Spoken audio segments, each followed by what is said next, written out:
3W Boboko ya Boka. Boboko ya Boka. 3W. Retour, comme je l'ai dit, il était avec nous sur ce plateau, ça fait un bon moment. Il est parti, il est revenu. Qu'est-ce qui s'est passé? Il y a ce qui s'est passé. On s'est croisés en transit. Après une toute petite discussion, je réalisais que l'artiste avait beaucoup à dire. Je l'ai dit à l'aéroport, j'ai dit, bah, écoute, ça me fera plaisir qu'on se retrouve à Kinshasa si seulement si Dieu le voulait. Parce que bon, solo, la Likolo. Il m'a dit oui, je donne ma parole, je serai là. Aujourd'hui, c'est un plaisir pour moi de le recevoir et de l'avoir encore sur ces plateaux. Et j'aime bien quand il passe sur ces plateaux parce qu'il y a après de répercussions. C'est que, dans WhatsApp, dans Facebook, on a un morceau, il y avait une mission, j'ai même ma main à couper. Aujourd'hui, je ne sais pas qu'est-ce qui va se passer. Bonjour et bon dimanche, héritier Watanabe. Ah, bonjour PM, bonjour à tous ceux-là qui ont eu la chance de nous suivre en ce moment. Donc voilà, Congolais tout, de par le monde, tout. Donc quand je parle de Congolais, je vois les Congolais de Kinshasa et de Brazzaville. Donc surtout de Kinshasa, donc je vois Kisangani, Bambandaka, Bambujima, Bakananga, Baboma, Bamwanda, Bamatadi, donc Lubumbashi, voilà. Et surtout il y a Brazza, donc je vois Panton, Wando, Oyo, donc voilà. Et donc j'ai dit un big up à eux. Donc voilà, un très bon dimanche à eux. Ça va? Très bien. Pas trop fatigué? Un peu fatigué parce que hier j'avais 2 concerts à Betaki. Voilà, il y avait un concert et un concert normal. Un concert normal, pardon. Il y avait un concert et un mariage. Hier, ton confrère et ami, Pati Ambroise, s'était marié. Donc Koutazali, félicitations Naé. La madame Naé, donc voilà la lobby et c'était à l'hôtel Invest et Salma Kinamoi, donc tout ça qui va la mise au bandeko Tolingarae, on a un collègue Nobelé, donc voilà, tout bêté là qui est après n'a pourquoi tout ça qui sont en mariage, on sont à centre-ville, en face il y a maison communale de la Gombe. Côté fête, comment ça, côté mariage, on pas Mbezalaki. On a joué pour mon ami, mon frère Lionel Moupataï, donc qui s'est marié hier soir aussi. Qui s'était marié hier soir, donc tout ça qui va tout bêter là qui est épais, si 2h, 3h. Donc on comprend que moi de tout à mort au là on comprend. Donc voilà, un grand merci. Et déjà pour commencer, je dirais musique Nabiso. Il y a Congo, on vient de perdre encore un de nôtres, Bipoli. Ah ouais, j'avais entendu mes sincères condoléances à sa famille d'abord biologique, parce que on n'est pas César Makassi et ses fans aussi. Donc parce que artiste allemand va dire on est sous-jeté, on est carrément la œuvre et Nabisonios famille musicale il y a RDC, Bison Nanga.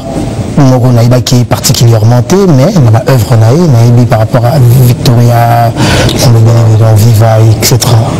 28 ans aussi depuis qu'il est parti, le grand maître Luambo qui a dit, il faudra dire que Atika Gibiso le 12 octobre, et il a été enterré le 15. Si la question devait revenir à héritier, qu'héritait-il de Luambo qui a dit?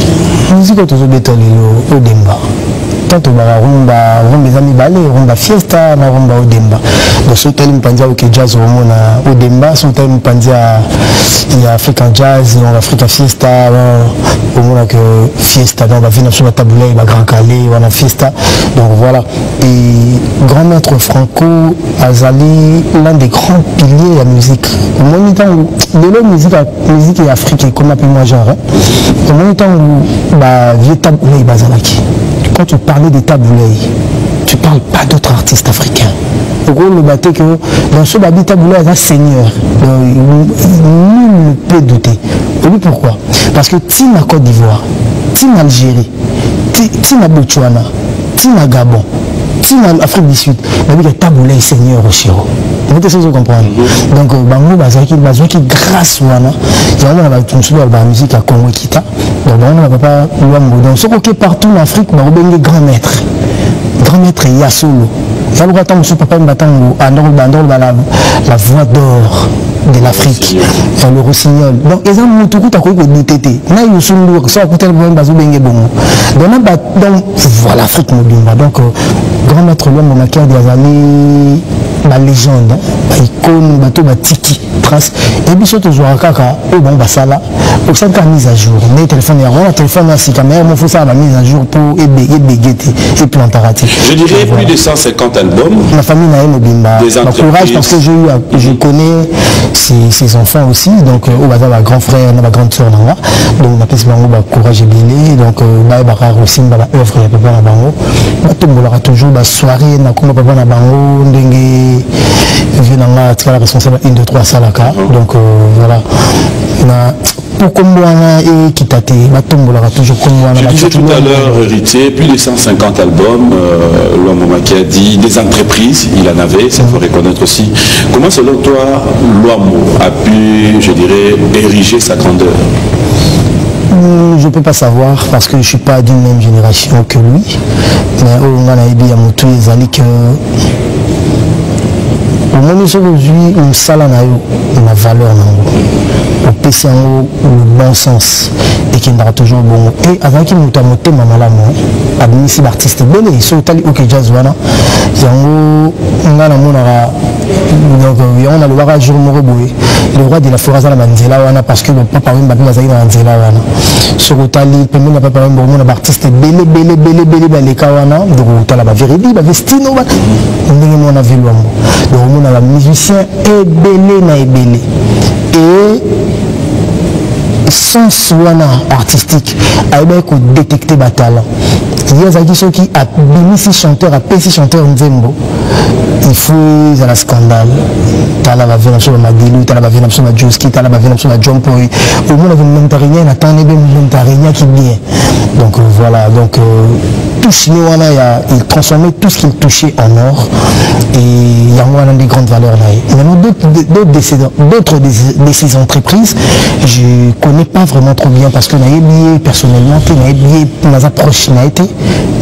la prochaine ligne était, il y a un grand patron pour nous car on a solo que alors le maman papa et mamie qui imagine maman papa mamie qui papa battre l'obé tant que juste mais mi poto devenir comme lui ça peut être aussi un challenge pour toi et ça passe il y a un là-bas moto na tembe na mi pesa moto na tembe na ba kezara moto ba défi parce que on doit se donner des défis dans ça qui boy na comme boy on va pour ça donc on se doit donc on se donne ce droit-là de rêver. Donc on a un rêve, comme ça on aura un défi pour qu'un jour on accomplir en haut. Donc comme on c'est pas chose facile parce que il y a ça là on a la nature à guitare et à l'orbita. Les lots battent comme bêta. Tu réponds ici là qui va venir sur la lame à bêta la guitare ne on a été. Bah y a qui sont là genre là on va wing. Mais tant toujours sur la rumba au popero comme bêta na rumba. Au moins de la guitare à maison Olivier Chimanga, ma champion voilou, ma mbetenge, donc on comprend que ils ont pas signalé que la rêve à ça le marambo, le rôle a rêvé que ça mambo aïe, mais pourquoi pas aussi? Parce que ils ont pas mourir à batendre, mourir à défi, na commis ça pour nous regarder ça la nuit, même si c'est pas chose facile. Héritier Watanabe, j'aimerais te demander une chose. Pour ça, on a faveur Wana. Nous allons suivre avec toi son interview avec un aîné à nous, le concours Sampo. Dans l'interview total en Anayo, dans l'Inga Olanda Makambu, dans la question, tout ni Olanda, la réponse n'est bien. Je répète encore, dans l'Inga Olanda Makambu. Ma question, n'a ma réponse. Je ne suis pas un très bon analyste, mais voilà. Je ferai un effort. Ok. Makambu oyo, total ngana yo, awa. Non, c'est le moko. Ozala déjà souple. Tant on pousse à notre tonga. Et Zalana, ma question, je te repuiser. Quand on a la réponse, tout la question. Non, ça ne me dérange pas, j'ai compris. Tu veux faire de la théorie, pourquoi pas? Tu autorises de repousser la question. Moi, je suis un homme public. Si on a ouvert, il faut comprendre le rambo, on a organisé. On a organisé. On a dérangé, on a organisé. Voilà, parce que moi, je me vends en public. Tu as dit tout à l'heure, pour te gagner ton. On dit peut-être que la biso na héros. Na Rachel foot à la biso, tout na Rachel émission Alexandre. Ajouta la biso maman Jason, l'héritier de la famille. Ajouta la biso. Je suis prêt à le voir. Tu es prêt? À le suivre. On va regarder, fidèles téléspectateurs, soyez-en rassurés, dès que nous revenons, place à la barre. À tout à l'heure. Volontairement ou involontairement, disais-je, tu as dû faire du mal aux gens. Que ce soit à Kinshasa ou ailleurs, il y en a qui t'aiment, d'autres te détestent. Tu as des amis, mais aussi des ennemis, peut-être beaucoup d'ennemis. De Bruxelles, quel message adresses-tu à tes amis et qu'est-ce que tu promets à tes ennemis? Moi, j'ai débuté la musique. J'étais un rien. Mais j'ai tout fait dans ma vie pour que j'arrive à ce niveau aujourd'hui. Donc, il y a des gens qui peuvent être contents, il y a des gens qui ne peuvent pas être contents, c'est normal. Mais ces ennemis, ce que je pourrais leur dire, s'ils sont contre moi, pourquoi ils sont contre moi? Je n'ai jamais cherché une femme de tout.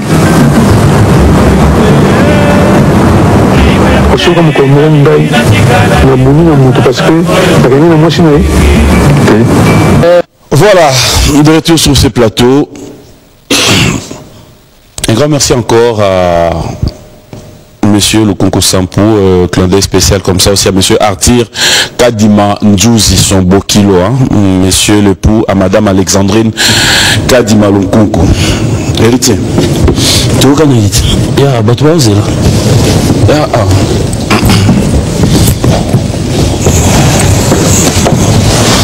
Fait place aux arrières au Tonga. Ah, soyez et la détendu. Hein, ou souvent air européen ya. C'est dans la nana besoin qu'on m'a détendu. En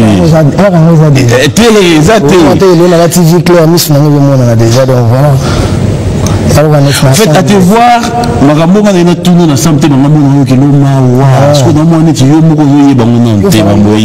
fallait retourner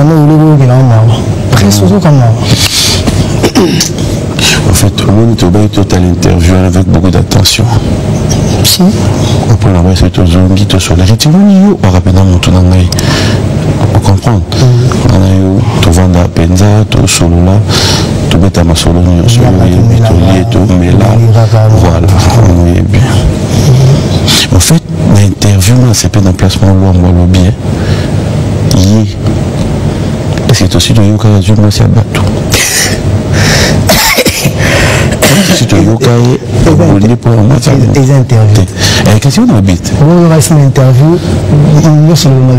C'est quoi justement qui n'a tout na yo? Nous pourquoi le bazar de lobby? Bon, déjà, pour être franc. Pour être franc.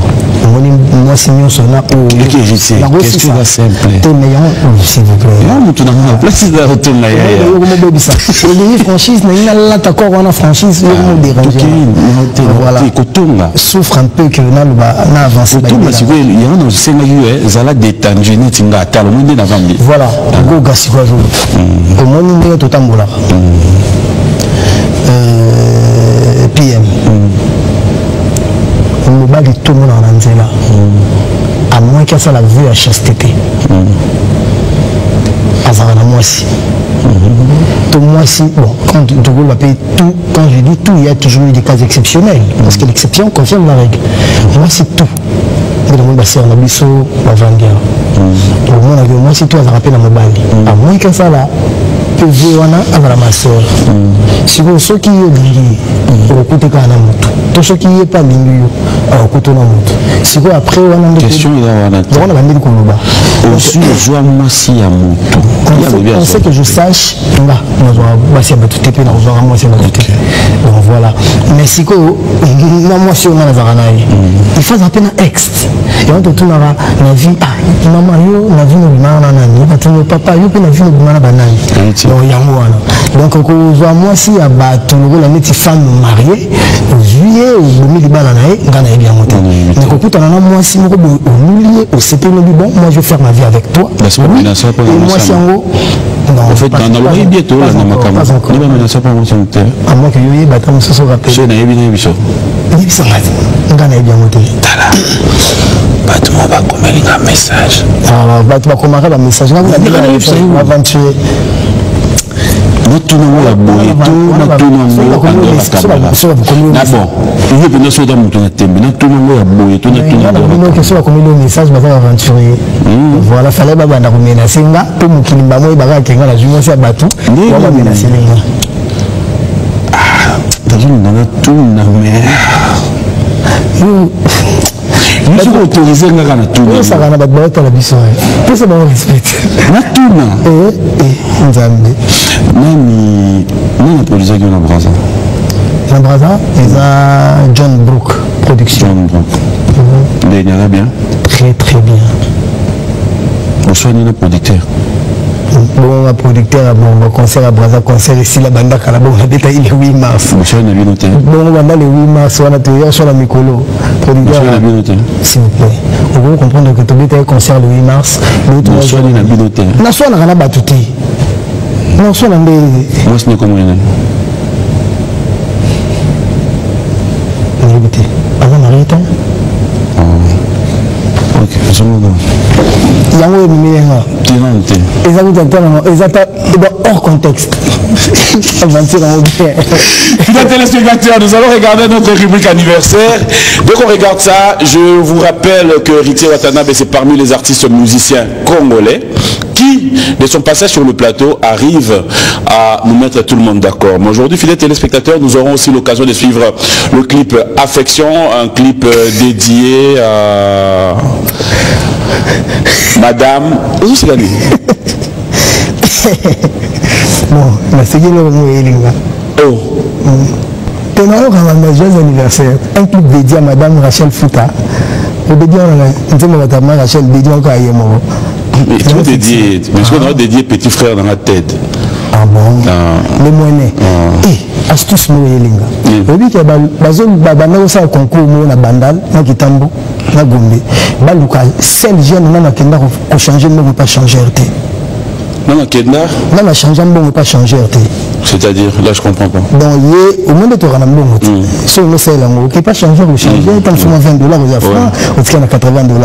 Seul jamais à changer $1, on ne peut pas changer, à topé à $. T'es azaté.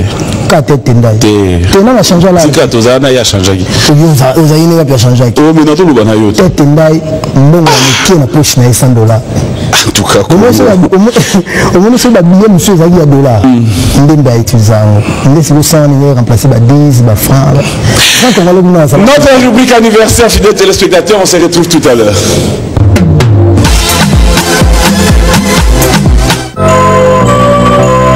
Joyeux anniversaire, accepté de bon cœur, mes vœux les plus sincères, de joie et de bonheur. Joyeux anniversaire, accepté de bon cœur, mes vœux les plus sincères, joyeux anniversaire.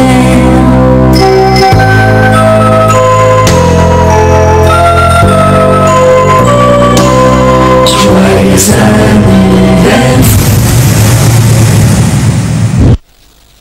Joyeux anniversaire. Joyeux anniversaire. Joyeux anniversaire, Joseph. Joyeux anniversaire. Voilà, de retour sur ce plateau, fidèles téléspectateurs, clin d'œil spécial. Bonjour et bon dimanche, comme ça, à Papi Bongibo, Willy Lukanga. Tous les amis, vous tous qui nous avez reçus du côté des États-Unis, Bandero Nyonso, au New York. José Chimbalanga, merci. Bandeko nyonso obayambaki biso na Washington, bandeko nyonso obayambaki biso na Toledo, na Cincinnati, na Ohio. Je vous dis sincèrement un grand merci et surtout là où nous avons clôturé notre séjour, c'était donc à Portland, Maine. Je dis merci. Le dimanche prochain, nous allons revenir avec les images fidèles téléspectateurs. Nous avons hier tourné des très belles émissions aussi. C'était Voice of America avec notre ami Roger Muntu. Je pense que le dimanche prochain, nous allons revenir avec ces images. Héritier Watanabe, avec nous sur ce plateau, on revient. Héritier, cette fois-ci, je m'aimerais que nous puissions un peu cocoter dans ma musique. Tu as parmi tes chansons un titre Kalaboka. Qu'est-ce que cela veut dire? Kalaboka, c'est ferme ta bouche. Bon, on dit vulgairement, ferme ta gueule. Voilà, entre potes. Il a le droit à une insulte. C'est quelle langue ça? C'est en portugais. Pourquoi cette idée? C'était trop angolate. On a 3 voyages en Angola. Jet et A, pour la team Wate qui n'est pas. Monsieur, artiste, monsieur, copain n'est pas routine de l'épée Jet. Voilà, mais on a jet et j'ai chanté dans ma musique. Donc on a immortalisé le mot angolais. Kalaboka son, on a kuduru, on a mélangé, on a son afrobeat, son trap, mix de Kalaboka. J'ai suivi cette chanson un peu avec beaucoup d'attention. Quelque part dans Nzemboana, tu défies les mondes, je dirais, ou encore une personne. Comment? Ça c'est ma façon de voir. Tu es allé loin pour dire vous n'êtes pas sur la liste. Ou un jaloux qui n'est pas sur la liste. Un jaloux? Non, je dis bien, tu n'es pas sur la liste. Ça veut dire que quand quelqu'un n'est pas sur la liste, on suppose. Pour nous tous les jours, ça cale la boca, on comprend, ça veut dire que voilà. Bon, ouais, entre guillemets, ferme ta bouche, calme-toi, voilà, c'est dans ce sens-là. Héritier, ferme ta bouche, moi-même aussi. Héritier, ferme ta bouche, calme-toi, 2 pieds sur terre, t'es pas encore arrivé, bats-toi, convaincre et bats-tout. Oui, juste ça, sans plus. Parce que nous avons connu Chris Brown. Oui, Chris Brown, il va Lil Wayne. Oui, Lil Wayne. Voilà, nous avons connu.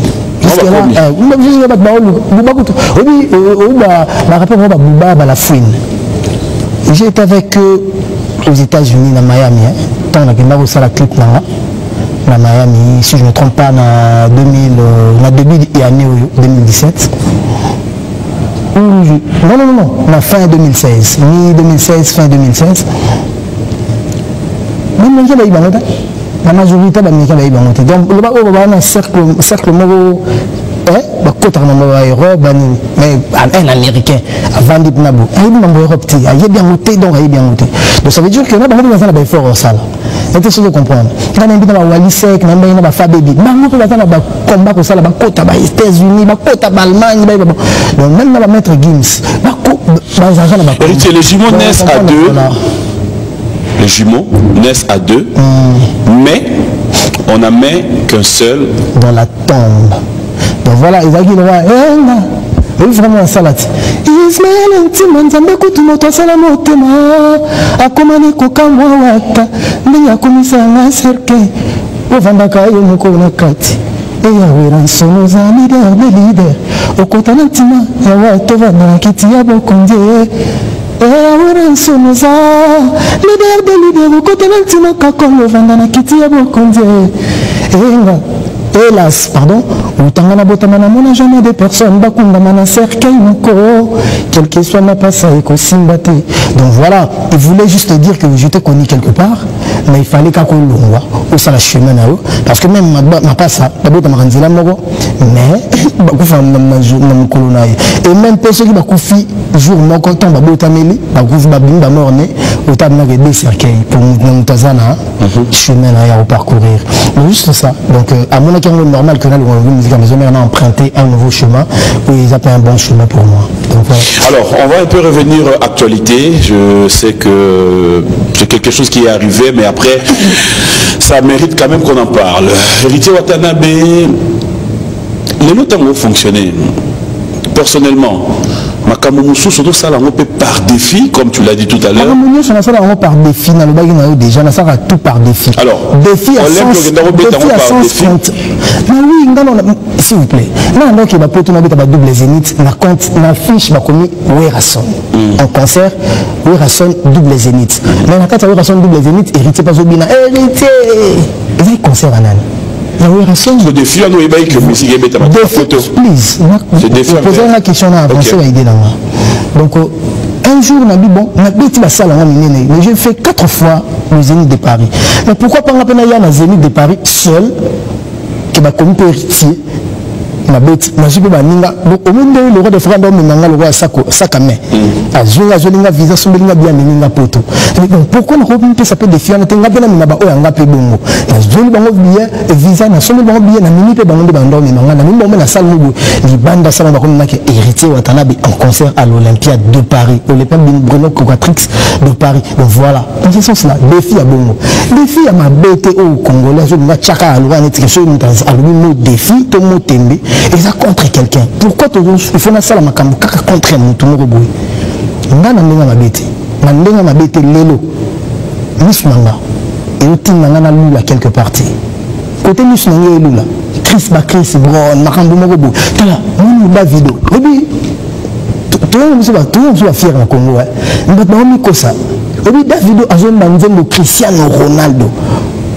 Pongai et dans la seule, en tout cas moi dans mon qui joue dans le monnaie, dans le landais de Nambango qui est un fanatique, ils allaient Cristiano Ronaldo, mais à aimer Nzembo Davido, à follow, à partager.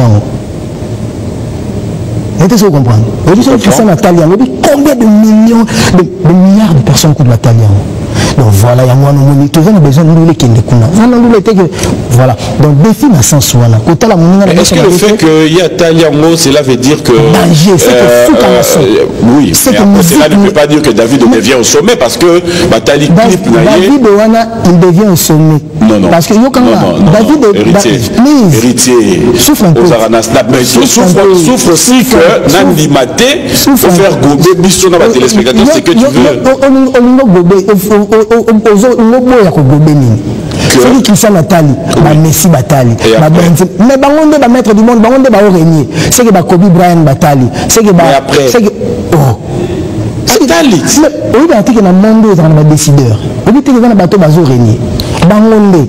C'est que Fiorentino Pérez Batali, c'est que Bandim Mondom sur le béton à Santiago Bernabéu, c'est que vous me sous-soutenez. Héritier. On a eu campagne électorale tout à l'heure Bokedango président tel comme Mokondi na Mboka na bango non ça veut dire que président Portugal a commencé à mise en Afrique. Il y a une élection au Gabon, une élection au Brazza, une élection au Guinée, il y a une élection au niveau de Christian. Campagne s'il vous plaît. Campagne électorale na Angola sur l'élection va se combien? On est 30 000, 50 000, 40 000, 20 000. Mais on ne parle pas en termes d'argent. Ça veut dire terme d'argent et c'est le terme. Je voulais juste te faire comprendre que le terme d'argent, c'est le terme de niveau, de level. Donc c'est pas le même level. Il faut qu'on ne pas comprendre. Il y a un moment où on a connu tout le monde. Mais tu vas mis sur le rôle à Jibin Piana. Dans un niveau moroté. Mais le but est que ceux que vendent me dédicacer Messi dans un monayo et que Moutoumoro a l'andi. Mais ça y est, Bango. Mais si, mais comment ça se passe? Moutako Kango a passé message. Moutako Kango a tiré la Messi. Si on a un béni Messi, on appelle la poule dans la puce, dans 6 mots, donc au moins le sali ça qui est loco. Métis moteur, c'est un peu moteur. Donc voilà.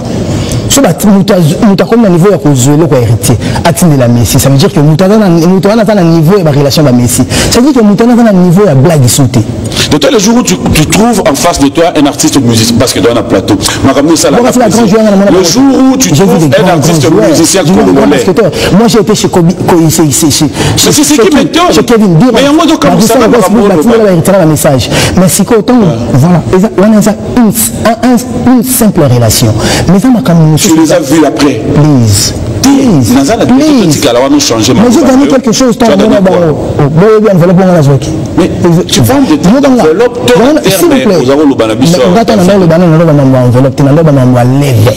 quand un Cristiano Ronaldo ou un Messi t'es follow. Les Thaïlandais batalio. Voilà où tu vas follow. Privé, après si on peut jeter avec Benzema, Ayambinga Tolé dans le restaurant, et si nous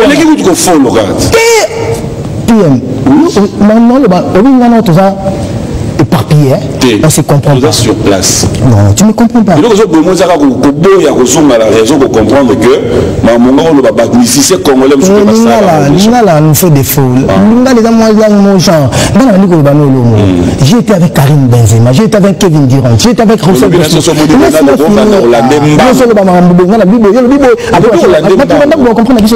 Je suis venu ici pour m'exprimer. C'est ce que tu fais. Ok. Vous comprendre ou peut-être lui aussi comprendre. Explique. Voilà, souffre un peu frère. On a l'emba. On doit souffrir. Où t'as l'emba? Oui. Alors. Héritier, j'ai dîné avec Karim Benzema, Kevin Durant, Russell Westbrook. Kevin Durant, mais MVP à NBA, Lelo. Il y a un point qu'on a tout adversaire, il y a LeBron James. Mais voilà, chez dîner, na Lena, na Melina, na Sakani, tout dîner dans un restaurant, Maramoto. Mais ceux qui entre nous, à partager un raté, à follow, qui selon toi, pourquoi? Please, s'il vous plaît. Il y a une question. Il faut qu'on ait bien dans la tina. Si on poser question, il y a un bon parce que opposer la question, nous on a s'exprimer pour comprendre on a goûté. On a sur la question sur mais non, nous la journée ça fait dans la mentale, il y a mémoire, il y a aucun c'est comme une aventure. Si vous avez un plateau d'aventure. Il va falloir que nous comprenions. Bon, on a un plateau pour comprendre. Mais maintenant, comprendre, il y a une place où on se contredire. Voilà, Gogalo. PM. Au moment où on a bien qui n'a pas et ceux qui ont la photo, tout ça, la vidéo, et ceux qui. Et qui wapi. Mais si quand autant Cristiano a follow David a partagé en Cristiano Ronaldo a un fan club dans Thaïlande, dans Néderlande, dans Allemagne, dans Japon, dans Chinois, dans Chine pardon, dans Inde, tout balandara Cristiano, ba moni logo Cristiano follow. Tout wana ba découvrir Nzembo wana. Donc Nzembo wana ba yebi yango lelo tina ba Malaisie. Côté mon côté sur la réalité artiste n'a kotati. Mais le fait que la question n'a pas messi par un fan kuna, bato ba Barça, ba komiko boya, bato ba Real, ba komiko kumisa. Du coup l'artiste a fungwami. Pour bato nota ba otala, et ba ça ba j'aime. Pendant nombre ba j'aime comment na Nzembo wana. Donc comprendre que l'artiste a fungwami. Et on trouve que l'artiste na montant a fungwami bongo, ba yebi na Thaïlande. Thaïlande ba yebi mission congolais, un Thaïlandais. Pour yebi mission congolais fa Afrique. Na Thaïlande, bakotana na chaîne nini, mais atali Davido Petuana pour na Cristiano. Du coup, il faut les horizons et matissier level. Yango na ngana wakaka. Siko yo, vous compliquez la chaîne. D'abord on va mettre je parle. Siko yo, net ndenge matissier level wana. Et le but c'est que musique n'a commis danger. C'est pas ce que ça veut dire. Et Mathieu Level, n'a pas comme yo n'a pas téléspectateur de comprendre. Alors je reviens vers toi. Mais Mathieu Level, qui musique n'a fait musique n'est. Non, il y a du Congo. Non, c'est légal. Je reviens vers toi. Au jour d'aujourd'hui, tu as un problème à des filles, s'il te plaît. Au jour d'aujourd'hui, Héritier Watanabe, après Olympia. Ce qui s'est passé, c'est passé. Non, j'arrive. Au Bissonnion sort. Tu vois que Etalagi Penda, important. Ce qui est arrivé, ça fait mal à tout le monde, c'est vrai. Tu reviens à Kinshasa au Congo. Tu te décides encore de bouger avec le groupe. On arrive, on se retrouve encore à une barrière. Groupe Zongi, au côté États-Unis, n'a musicien mon. La question qui nous arrive, c'est que vous avez fait un mariage. Et là, tu as fait un groupe. Et là, héritier Yemoko, comme tu as dit, tu aimes le défi, c'est dit, peut-être ça n'a pas marché en Olympia. Je vais aux États-Unis, mais avec mon groupe. Puis, maintenant, au départ, la question là-haut, le point négatif au niveau soulevé. Ça va demander de m'en bien que le Lukalar, ce que je dis, il y a une conception à Vina. pas ma conception. Je suis désolé de te le dire. Ok. Ma conception, c'est quoi? À chaque fois que je tombe, je dois faire des efforts pour me relever. Et même s'il faudra que je tombe 1000 fois, je me relèverai 1001 fois. Tu sais pourquoi? Parce que j'aspire la gagne, j'aspire la victoire. Je crois en moi. Donc voilà. Donc l'Olympique Simbagité, cela ne m'a pas empêché. Il y a qu'à tenter sous son rameau. L'Olympique n'a pas gagné Bazongaki. Cela ne m'empêchera pas encore. Il y a qu'à tenter ma caméra. Donc moi, na mobile, na bota ma peau na souffrir, na bota ma te pognon sur la sala et banda ko simbati. Ce qui est simbité. Dans toutes les circonstances, il faut glorifier le nom de l'Éternel. Après, et puis ça a sous ma casse. Il y a des sous. Parce que les babassous, ils bakangi awa, ils ont fait il y a une conception avec nous. Il y a un trésor bombo kawe.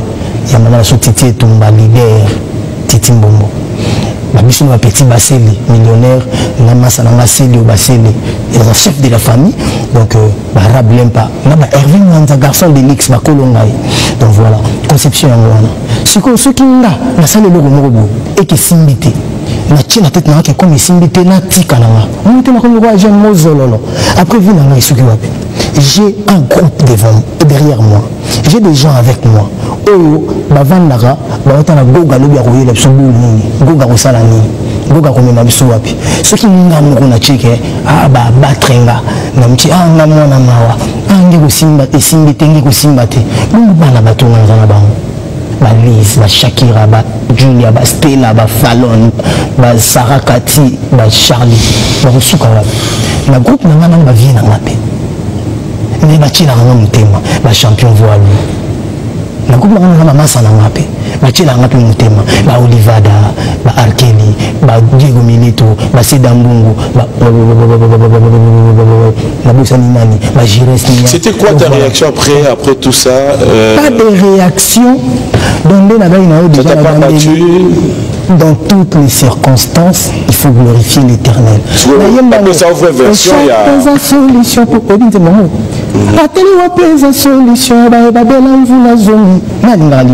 mais si tu as belli pendant l'année, ceux qui ont même sifflé teki. Donc, ceux qui m'ont commis le bel, on a posé un fanana qui est au paiement. Et chaque présence solution, Pambala, Simana, Salamayele, la maman Soana, ils ont été là, Nazouz Mayele. À chaque fois, on a des talibakou, Nazouz comprendre qu'avant la table, la fona talanase, on a des talibakou. Kokabona pe solution, la bolingo zali, kotambo la tengu, et nous avons par amour. Donc voilà. États-Unis, on a eu un visa touristique. Batuyamité Mamabé, Basalabisoka à genoux. Parce qu'on devait aller aux États-Unis pour un mariage. Ceux qui ont fait un ambassadeur, un consul, il y a États-Unis, il a fait sa visa, il y a groupe T. Au moins que, il y a un passeport, il y a un visa sur le groupe. Donc, comme qui est au Kende, l'aéroport a dit déjà qu'il y a 3 personnes. Au bilan, tout le monde est compliqué, il faut voyager, il faut l'orchestre. Il y a moins qu'un mois, genre. Tout comme à Bruxelles, on dit qu'il y a sur la zone ici. Mais la zone, c'est un petit qui sera mis balé. On a arnaqué. Autre qui visa, même jour, on a banni tout. Mais surtout aux États-Unis, tout commis, tout côté. Mais tant que toujours comme Balaki c'est messieurs, vous avez un visa touristique. Mais comment vous avez une fiche pour réserver la salle pour des concerts? Normalement, officier d'immigration, moi, je n'ai pas réservé des concerts. Je n'ai pas réservé des salles pour des concerts. C'est faux, archi faux. À Bimiselinga, bah affiche. Na ba mail batindi la ibango. Si vous avez ba mail batindi la ibango, ba boîte email ya batou. Boîte email n'a hérité à plus @live.fr. Donc, on a tenu les emails. Donc, autant d'emails, on dit que nous avons les héritiers. J'ai vu tout ça. Bon, et beaucoup de noms que je ne connais pas. Il y a quelques noms que je connais. Basalandeni, Basanda affiche à concert, il y a Chicago. Affiche à concert, il y a Dallas, il y a Atlanta, il y a Los Angeles, il y a New York, il y a Washington, il y a Phoenix, il y a Maine. Donc, plus de 12 concerts. Ce qu'on me dit longtemps, qu'on appelle visa tourisme. Mais il y a un concert. Il y a une salle, il y a réservation. Du coup, donc, il y a le loco to yo kanakite. Pour yo, il y a qui a tourisme, qu'on vend dans les États-Unis, qu'on Chine, qu'on Salamani, qu'on Zala. Voilà, comme nous, ça veut dire que tu n'as pas le droit au concert. Voilà, tu n'as pas le droit de faire des concerts. Maintenant, les Arandais, au coup, il y a maintenant, on a immigration, oui, bon, mais qui pour le tourisme même, on a tel cop, ils ont besoin de foutre un bon pour un permis de travail. On pouvait les faire aussi. Mais bon, on va défoncer des sous, déjà l'immigration, on a la zone. Tout le monde est comme ça. Banda ko c'est bateau bakenda déjà aux États-Unis. Tout le monde va visa bakenda aux États-Unis, sur bakenda na visa ni. Bakenda na visa tourisme. Donc qu'est-ce qu'il y a qui n'a pas de visa là. Donc ça n'a pas beaucoup qui n'ont pas de bon de concert mais tout ce qui est tout ça dans mon propre beaucoup qui n'ont bon de boxing ni permis, j'ai le permis de travail et tout ça là vient dans l'autre monde be calamité. Donc voilà pour le monde au Canada. Donc dans ce sens-là, mais non ça là. Et comme il m'a déjà, nous les dit na katina là. Mais personne n'a secouru dans dit bon, j'ai essayé. Nous le formule, nous sous. Au même quand on Olympie attaqué États-Unis bazongaki un jour moko au Simba. Le jour moko on est au Simba, il faut déclencher ma cambo. Mais il faut aussi les reconnaître que pendant ce temps, l'orchestre de l'Église a raté, il voyage a raté. Ceux qui peuvent se couper toujours, moi chance il va copper à bouger, bon moi courage on a que tant chose que l'année m'a tout ça dans le bas la maille, ma cambo bongo. Et puis moi bien parti, il y a relaxé que on est béni, on a Dieu avec nous. Voilà. Héritier, les gens qui nous aiment nous suffisent. Je voudrais rapidement te prendre comme artiste musicien congolais parce que tu l'es. Je le suis. Et aussi à la fois un peu comprendre ta vision, ta façon de voir les choses. Selon Héritier, qu'est-ce que le polémique rapporte dans la musique congolaise entre artistes congolais? Ça rapporte rien. Ça rapporte rien qu'il y ait des problèmes et des problèmes. Des problèmes et des problèmes, il y a encore des reporterages. Et il rapportera sujet à Badbarbé Talanzela, buzz, buzz, à Karim Mokonzi, internet. Après 3 jours, Badbarbé Talanzela sous buzz, parce qu'il y a des musiciens, il y a buzz, mais les musiciens sont assez établis. Parce que bien dans les années, comme on est là, pour surtout vendre bien côté à YouTube, Banda ou Beta, au moins que chaque jour, sur le 20 sujets, on coûte à 5 ou 10 héritiers ou atanables dans la trait. Donc, même ceux qui sont sur le canon, on a comme la maison. Donc, pendant la longue maison mère, YouTube, ba kominga na ndenge tout. Et ba le basale ninge mission na ndenge tout, ba finginga na ndenge tout. Là, la mission na ibna ba on te ba kombo na YouTube. Parce que beta pe andi pe ko fin hérité. Ni à lobby. Si ça t'arrivait de décrire le musicien congolais, bah il faut décrire le musicien congolais. Comment tu le dis? Talentueux. OK.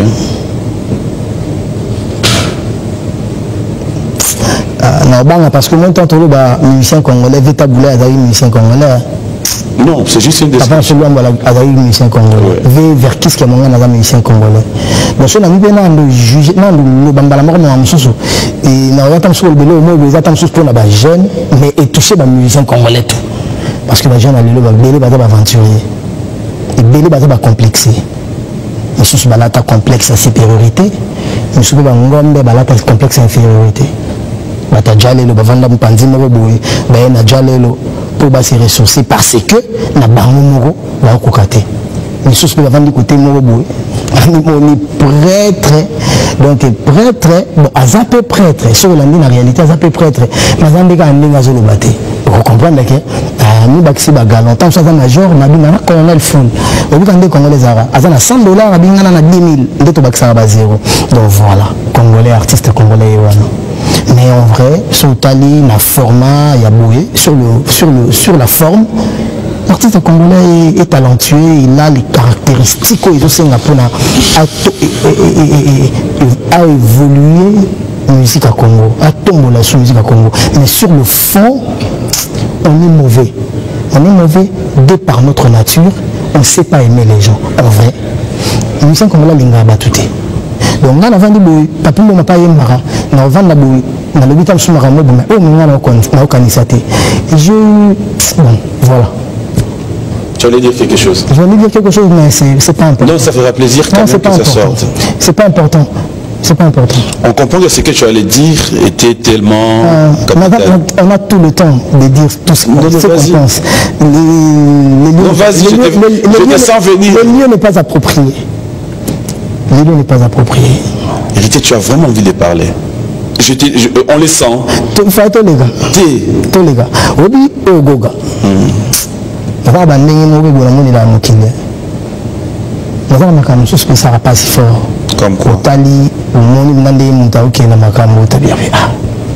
Comment vous avez une politesse parce que la biche on est tout bas impoli. Héritier impoli. Si on a le dit comment nous tombons na bien na ba. On va la mort autant na site bas. On va 4 héritier fingentel, héritier jaloux intel, héritier ndokentel, héritier kutubo. On a la vidéo, on va tirer dans la tombe, conformément à Benga héritier, on fait un truc important en France. L'habitation a autant à Congo, Patrick Mboyo. On fait un truc très important en France, parce qu'il fallait tout coûter un artiste, tout solo là, on a quelques combattants, pour le faire, un artiste ne pourra pas. Il faut bien nous. Et maintenant, je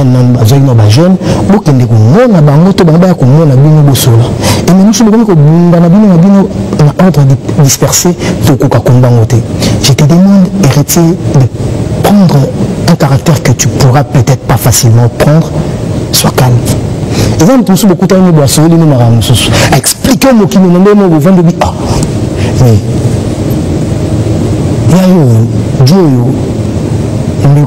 frère, star artiste na kakendenge na manzela na masolo mais na boino na solo aza bien au latipango nzoka ye à la tête pour soi-même mais yango ndete au kanisa donc na distraire yo kana pas beta lisa sinaye chance pour biso dans la gens nature wana te au monde na chioté na bengo pété na bandenge moko boy après autant na émission moko azio abandi ko minimiser yo abandi ko loba makambo moko boy azio le petit garçon moko boy or grand prêtre balé qui bayaya banani batalelaka ba massa batalelaka orchestre talelaka mais ce que bito le bézala ke alobifo on a dit les lieux n'est pas approprié. Je prends mon mal en patience. Et les choses qui te font mal aussi. Trop. Mais ça me tout. Mais même pas dans mon nom. Dire si nangaye, motemi zebendete o, ezamo suzo kakate potaye. La bétifo. Mais ça me tout. Nous on a dans un robot. Mais on a des cas sur la bina vanda na solo la moto. Mais quand tu as dit à banga. Et bilo mo la na ba banga. Et belé ba banga. Mais on dirait pas la vague, comment il y a pendant ce qu'il y a bien été dans le milieu de la musique. Voilà pourquoi je me dis c'est terre. Non, c'est terre. C'est terre. La préférée, c'est terre. Pour la monnaie seule arme, on utiliser à bien. Mais c'est terre. Pour ce que le bouton, la masse, on a bien marquable. Pourquoi il y a des mots? Tout ça, il faut. Moi, maturité. Quel est le meilleur souvenir de ta carrière? J'ai deux meilleurs souvenirs. Kokutana Werason, na Kokutana David Monceau. Werason, m'a construit, il m'a bâti à Tonganga, à Idanga, m'a comprendre que dans la faculté. Parce que tant au bâtir, voilà. Moi j'ai eu la chance de rester chez lui. Bon, non, tu as payé entre guillemets parce que tu as héritier pour le monde et tu as un message héritier pour le monde on a foutu là Minerval on a tanki ça yo comment robot ya na boya na été avant na wa mais bandego tout ko ça m'a pété on a foutu là Minerval. Ah bon? Mais c'est fou. Donc voilà on a ça une émission. Donc voilà na vana na wa na liana ndaka wera na milana ndaka wera na lala ndaka wera à porter langue belé et Minerval maman so quand t'en futa et seul le monde a vu nous foutu la Minerval banana banda classe na na sisa kaka maman nga nous so foutu la Minerval té à ta période mo côté na maison mais ba foutu la Minerval ceux qui ba ko foutu la ils ont deux personnes ba futa et trois pardon et l'autre monde qui était le secrétaire Papi Kabemba qui était le secrétaire général adjoint Tomoni Production qui était le directeur du marketing et commercial bon bazana mbongo ya wenge ah tu veux décrire Simanga qui était le manager donc dans le temps qu'il va foutre les maintenant on foutre là tout le monde a mis en caisse même en privé le roi de la famille n'a pas fait mais à ça là qui au à ça là à comme ça quelque part mais maintenant David Monceau pourquoi parce que David Monceau si qu'on doit faire comprendre là c'est que je valais et c'est que je pouvais faire que tu dis qu'on a la tine verte faut la mokatongo pour faut dans la courage faut abattre il faut travailler et papa moi m'a pas sauter lelo na Congo soki na baartiste oyo bakoki kovanda abandi kobosser sans pour autant baaider. Je suis parmi les 3. Ceux qui 3 ou 5. Parmi les 3. Ceux qui 3 ou 5. Ou même 10. Je dois faire partie. Wallahi bilahi. Donc.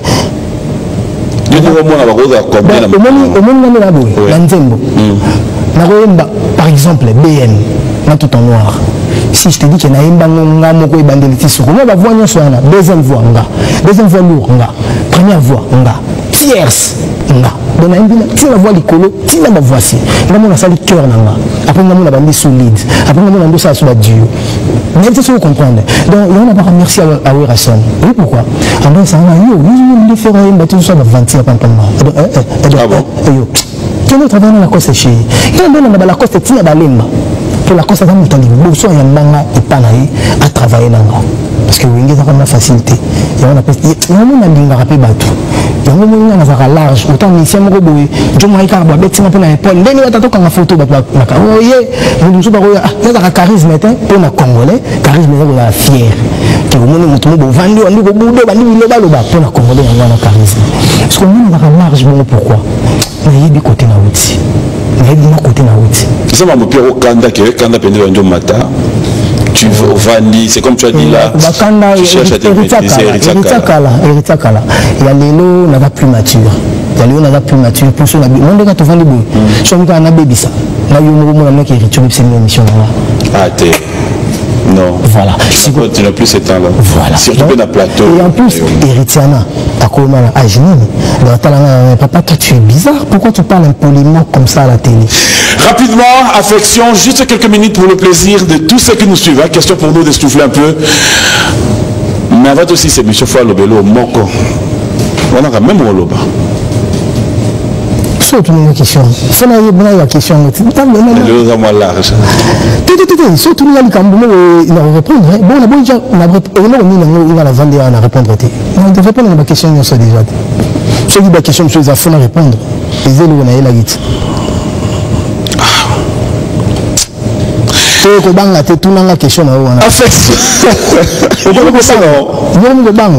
Pardon?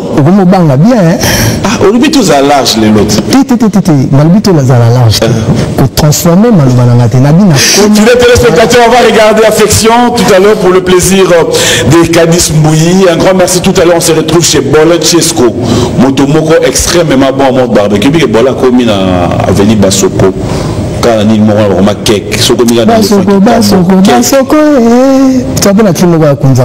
à l'heure, c'est tout le monde qu'on retrouve là. Voici Molenga Njoko, Parquet, Alain Itela, tous les amis, c'est tout à l'heure. On regarde le savoir-faire pour le plaisir de Ted Tendai et Madame son épouse, une chanson qui leur est dédiée par Héritier Watanabe.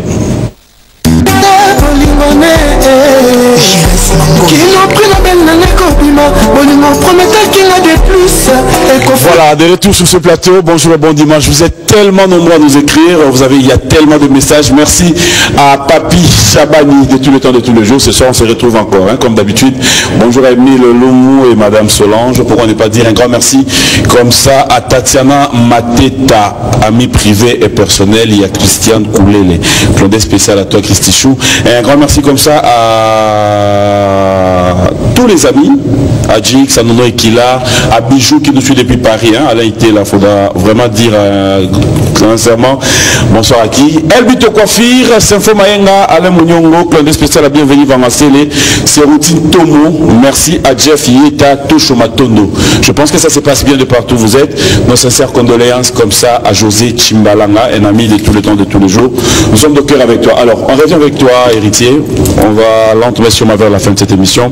Mais j'aimerais cette fois-ci que vous voyez Bappé et le Gomoko. Pendant que tu es à Kin, s'il faut retenir Biro Nayo, Héritier. Parce que le contact nous vient de partout. Batbaro a besoin de contact. Est-ce que Héritier est manager aujourd'hui? Oui, j'ai un manager qui s'appelle Sylvain BH, okay. Le patron lui-même, Ouamba Hamba, Kara Romaric, Yinta Girara Héritier. Lui, il est le manager d'Héritier. On a aussi un conseiller juridique qui est aussi secrétaire général, Tchali Rubenga Rubesh, dans le Tchax, Abenga no Petit, on a Baluki Vert, on a Petit, donc voilà. parce qu'il connaît ici, connaît en matière de droit, parce que c'est un avocat, c'est un maître, donc maître Charlie Rubenga, il s'occupe de la team Wata. Donc il est le patron d'un groupe, et c'est le patron de l'artiste. Et Bangonde va travailler en connivence pour que la team ait évolué. Et souvent on a aussi l'aide des Christian Champagne, pour lui dire que ça va la team de l'Afrique du Sud, on a matière, on a apporté l'Inga, Christian Champagne, il y a des bisous, on a les finances, le marketing, il y a des on a Eric Boxon, donc voilà, tout ça, l'orchestre, on a directeur marketing et commercial, la bisou d'Adimou là, qui est le directeur technique, la bisou Charlie Pakalingomba, à travers qui est la Bax Junior, tout ça, on a chargé à presse, la bisou, patron à presse, la bisou, et na network, tout ce qui est le net, tout ce qui est réseaux sociaux, tout, on a Francis Dibaya, porte-parole, nous sommes sous SAP-SAP. Alors que penses-tu de ceux qui disent que tu négliges un peu la promotion? C'est comme, je vais donner un exemple, générique au Bima, et Bimou, mais après...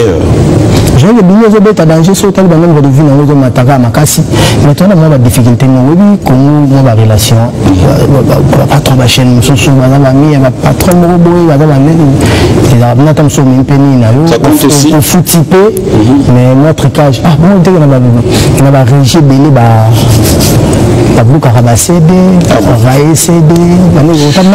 c'est un message venant d'héritier parce qu'on tend vers la fin de cette émission, on a passé de bons moments, ça je suis sûr, mais s'il y a un message héritier, les téléspectateurs qui te regardent, s'il y a quelque chose qui vient un message, prenez-moi comme votre artiste, comme votre frère, je suis comme il y a des programmes programme les alliés, répétition mardi et mercredi na TGV sur Cabine, on parle de Pain Victoire entre Riveau, il y a Pain Victoire, en diagonale il y a Hépatite Tendai, on a ton apporteur Pain Victoire, voisin Missouri.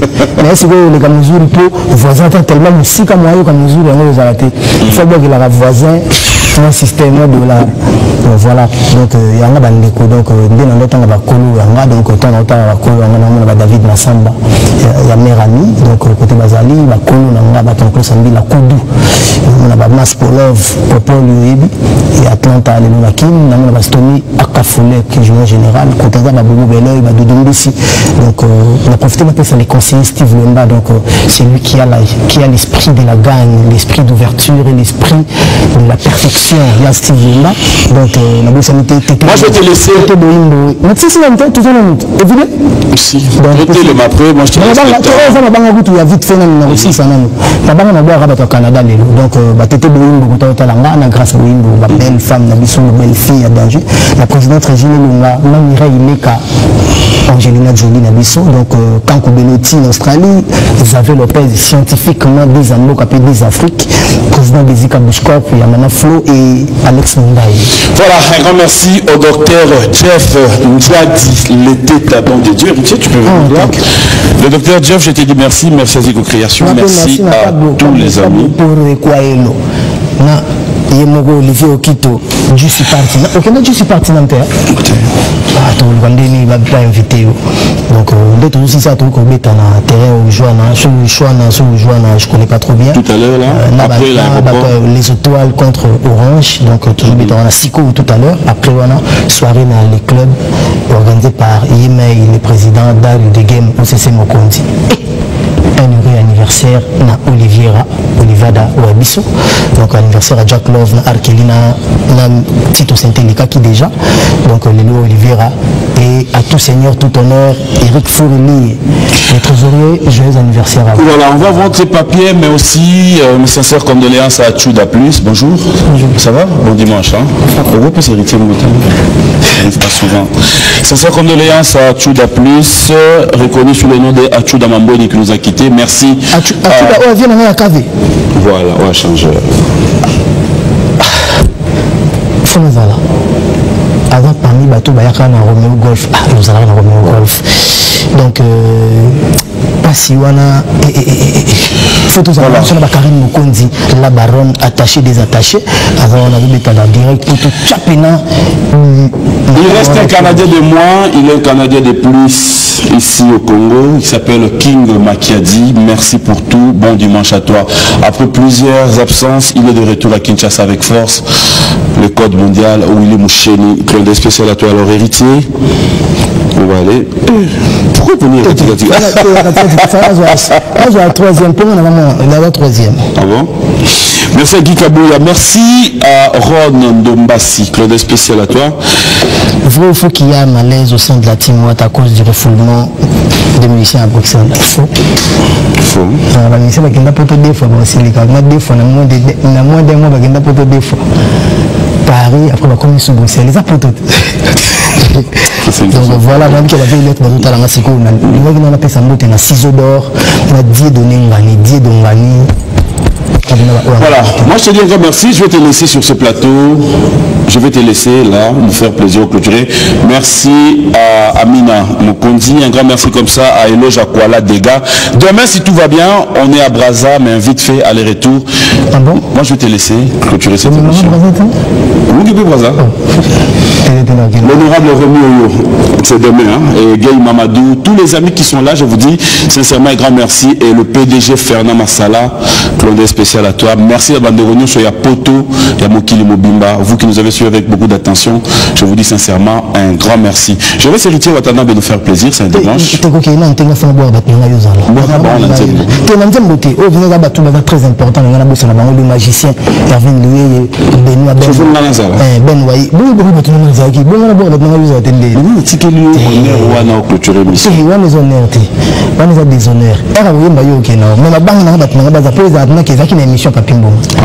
le plateau Patrick Waïk,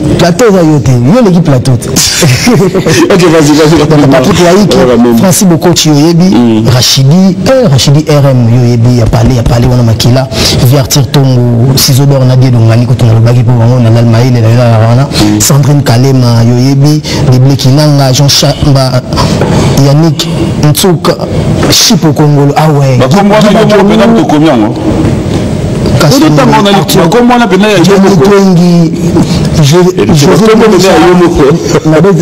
Marianne Gouema, c'est le message. Donc, John Zidane Kinshasa. Venus Kachita. Là, donc voilà. Maître Simago là, ML, les pères, Patou donc voilà. Il y a la bourse à la Motomoko. Donc il y a très important, Fido Bosangue.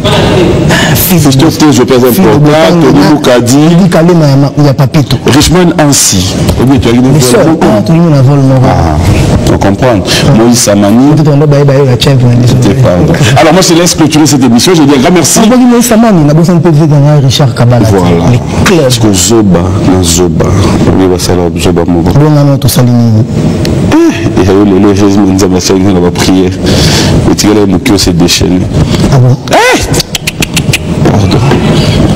Dax Menaya, mais l'ingénieur coulé. Maël et la Bangonde. Comment on a vendu Dax Menaya, mais il y a qui comprend tout. A changé comme l'autre. Patrick Moulonda, merci. Il est tellement trop. Il va changer comme l'autre, il va aller trop. Parce que Maël et Obamba sali ensemble. Il n'y a pas de chopin d'Atine de la Gumbot. Est-ce que ça peut t'arriver inviter un jour ou participer toi dans ton album invité au rançon pour un featuring? Ça peut t'arriver. Il y a Souka Pena Tobi. Le roi des forêts, il trop. Les lotés. En plus, c'est là, on a pas moyen, c'est le roi de la forêt. On n'a pas trop. Dis-moi, c'est moi, Thomas. Bye, merci. Alors, moi, je dis, papa, comment je pose la question. Donc, la réponse, on a aussi. Vas-y. On va répondre en Nzembo, ça me fera plaisir. Une improvisation. Voilà. Non, c'était. Il y a eu ce que j'appelle une improvisation.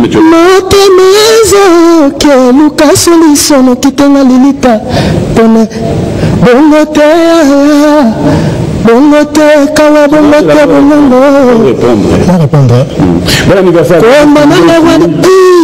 Happy birthday to you, joyeux anniversaire.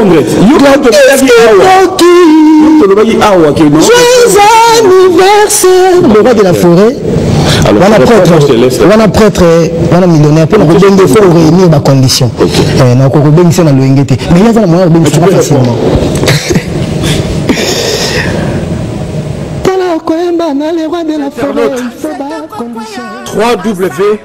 Boboko ya Boka. Boboko ya Boka. 3W.